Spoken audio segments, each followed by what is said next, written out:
Hello everyone, मैं राय आप सभी का राय ऑनलाइन एकेडमी पर बहुत बहुत स्वागत करता हूं।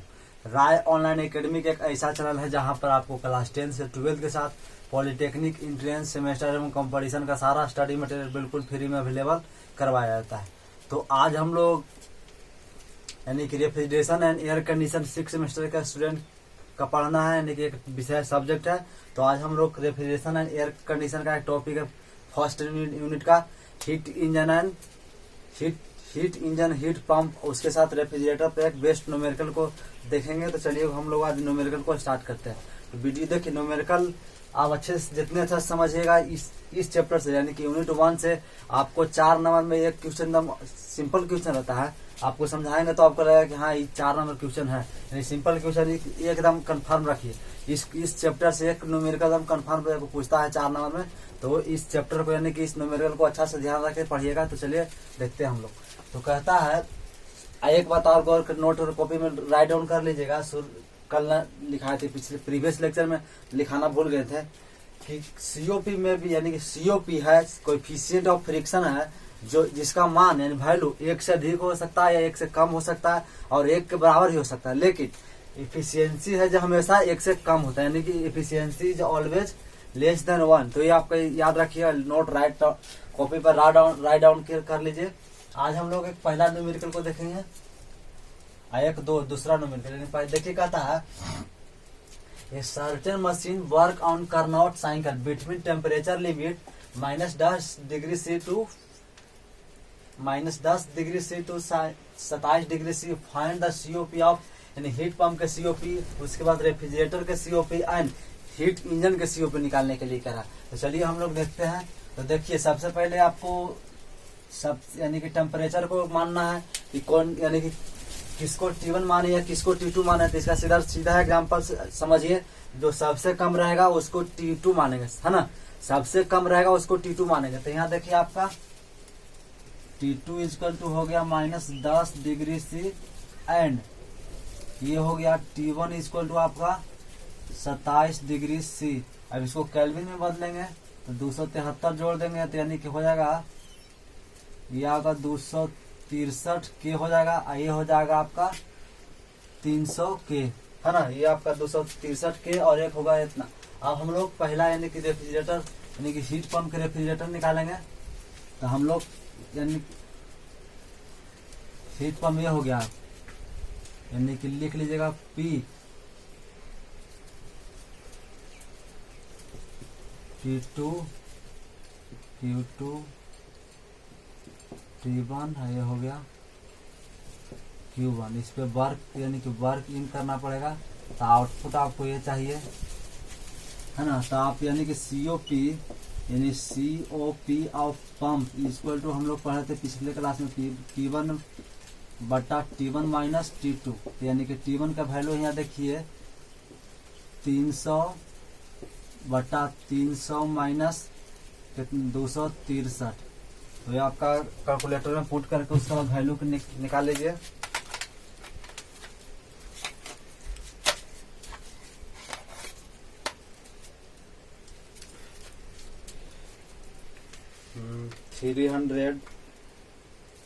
थ्री हंड्रेड माइनस 263,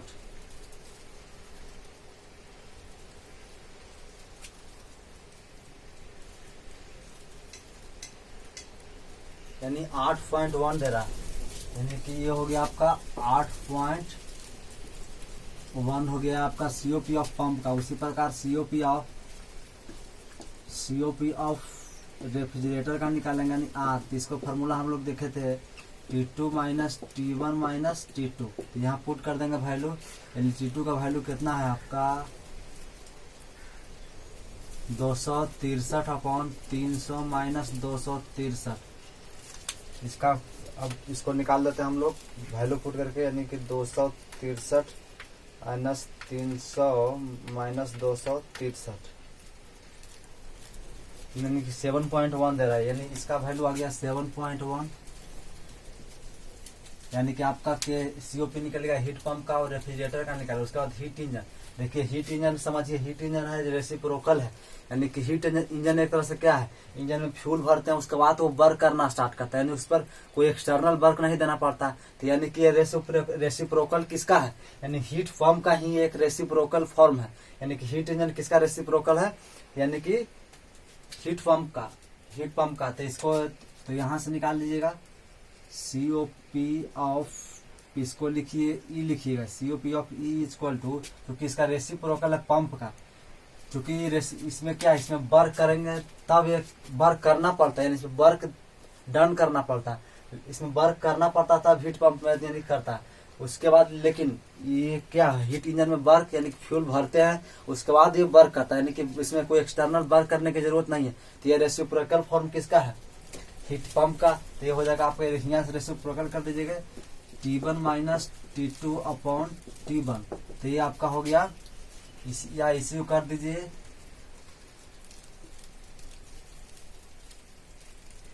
1.1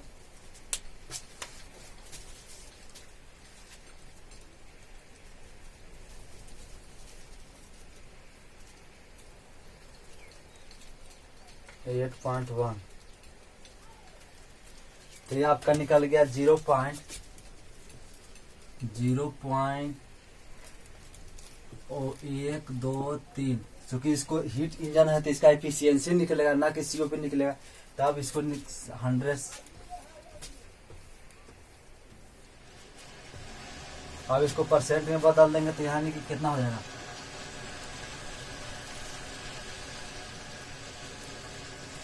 अब इफिशियंसी निकला, सॉरी इफिशियंसी तो ठीक निकलवे किया, यानी कि ये हो गया, यानी कि इफिशियंसी कितना, हीट इंजन का इफिशियंसी हमको चाहिए, तो हीट इंजन का इफिशियंसी कितना आ गया, यानी 1 से अधिक कम होता है, तो ये हो गया। अब इसको फॉर्म में बदल दिएगा, यानी कि इसमें क्या परसेंटेज में, तो परसेंटेज में निकल जाएगा। तो ये था आपका फर्स्ट न्यूमेरिकल।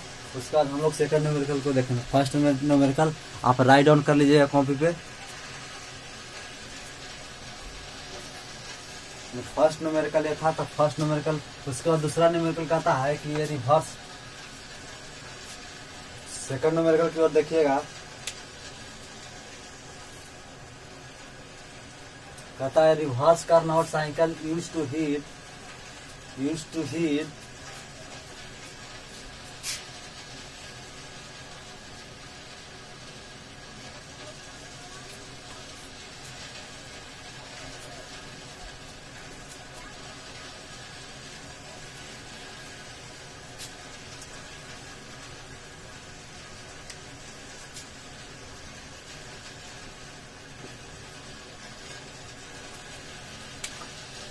कहता है reverse Carnot cycle is use to heat as cool purpose, यानी कूल पर्पस के लिए यूज करते हैं। If the work supply is, यानी कि वर्क दे रहे हैं उसमें 9.5 किलो वाट दे रहे हैं वर्क।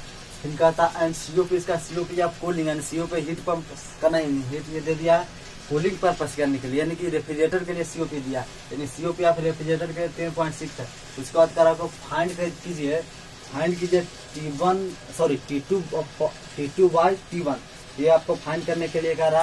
तो यहाँ देखिए सोल्व करते हैं, solve COP of refrigerator equal to, हम लोग क्या जानते हैं, T2 upon T1 minus T2 है ना, यानी T2 upon T1 minus T2, ये हो गया T2 बटे T1 अपॉन T2। अब यहाँ देख लीजिए,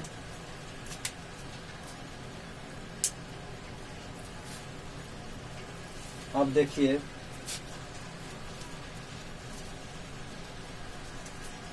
अब यहाँ देखिए, ये हो गया आपका COP ऑफ R के वैल्यू कितना दे दिया, 0.6 इक्वल टू हो जाएगा T2 upon T1 minus T2। ये हो गया आपका किसका, COP ऑफ R का। अब इसको हम लोग पलट देंगे, यानी कि हर को अंश बनाएंगे और अंश को हर, यानी कि 1.36 इक्वल टू हो जाएगा T1 माइनस T2 बटे T2 हो जाएगा। अब यहाँ से देखिएगा इसके बाद, यानी कि 1.36 इक्वल टू भागा दे देंगे, यानी कि एलसीएम अलग अलग तोड़ देंगे, T1 minus T2 minus T2/T2, यानी कि ये कट जाएगा। उसके बाद यहाँ देखिए ये माइनस में, चूंकि ये कट जाएगा तो एक बचेगा, यानी कि माइनस में था तो यानी कि इस पर प्लस में जाएगा। तो 1.36 + 1 = T1/T2 ये, लेकिन हमको T2/T1 निकालना है। अब इसको हम लोग कर देते हैं, जोड़ देते हैं, एडिशन कर देते हैं। 1.36 + 1,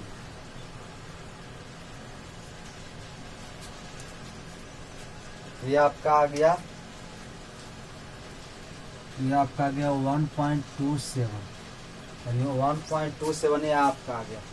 लेकिन हमको इसको उलटना है, यानी कि T2/T1 = इसको, अब उसको उलट देंगे तो यानी कि 1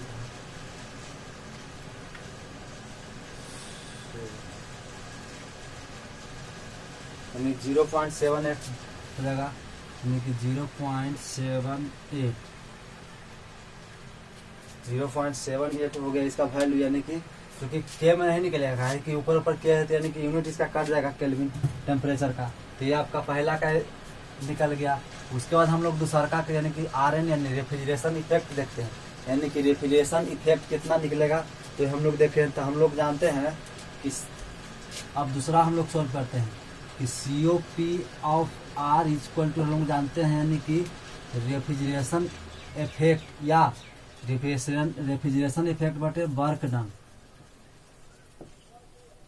रेफ्रिजरेशन इफेक्ट बटे वर्क डन, यानी कि रेफ्रिजरेशन इफेक्ट बटे वर्क डन, है ना।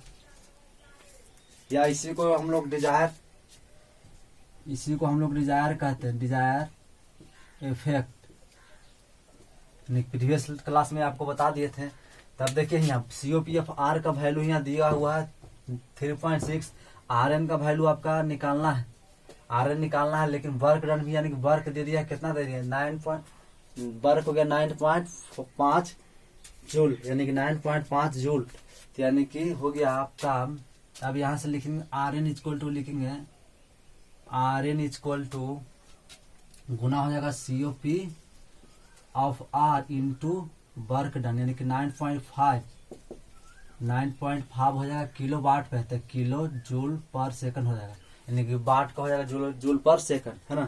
तो ये हो गया तो आपका निकल गया कितना। आप यहाँ वैल्यू को पुट करते हैं 3.6 × 9.5 किलो जूल पर सेकंड। लेकिन हमको इस सेकंड में है, लेकिन हमको क्या चाहिए, यानी RN रेफ्रिजरेशन इफेक्ट टन में चाहिए ना। कि 1 टन बराबर कितना होता है, 1 TR बराबर कितना होता है, यानी 14,000 किलो जूल पर kg, सॉरी पर आवर। लेकिन इसमें हमको सेकंड में है, तो इसको हम लोग इसको आवर में बदलने के लिए भागा दे देंगे 1/मिनट में हो गया। उसके बाद हम लोग घंटा में यानी कि 3600 से अथी कर देंगे, तो यानी ऊपर से ये गुना हो जाएगा। तो ये अब आपका हो गया 3.6 × 9.5 × 3 3600।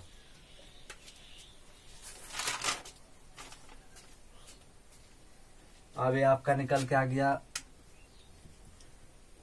12,31 अब ये हो गया। तो इसका यूनिट देखिए तो किलो जूल पर आवर में हो गया। अब हम लोग जानते हैं, हम लोग क्या जानते हैं, वी नो दैट 1 TR, या इसी को लिख लिए 14,000 kilo joule, 14,000 kilo joule per hour = 1 TR होता है। हमको एक में इसको निकालना है, यानी 1 किलो जूल पर आवर में निकालना है। तो इधर हो जाएगा 1/14,000। अब इधर इससे यानी गुना कर देंगे, यानी कि इधर हो जाएगा 12,3120 किलो जूल पर आवर = कितना हो जाएगा, यानी कि 12,3120/14,000, यानी कि TR। अब इसको हम लोग भागा दे देते हैं,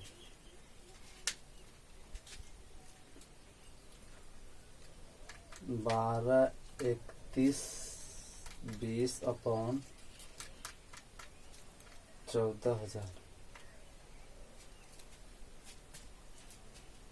यानी 8.79 आ रहा है अप्रोक्सीमेट, यानी 8 यानी कि रेफ्रिजरेशन इफेक्ट बराबर 8.79। तो ये आपका हो गया TR, है ना।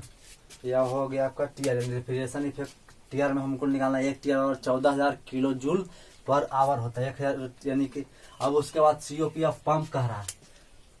तीसरा हो गया आपका COP ऑफ पंप निकालने के लिए। तो हम लोग जानते हैं COP पंप बराबर 1 प्लस COP ऑफ R होता है इसमें, यानी कि 1 प्लस 3.6 यानी कि 4.6 हो जाएगा, यानी कि COP ऑफ R, यानी कि यह हो गया आपका 4.6। तो ये था इस पे बेस्ड न्यूमेरिकल जो आप लोग अच्छी से समझ गए होंगे।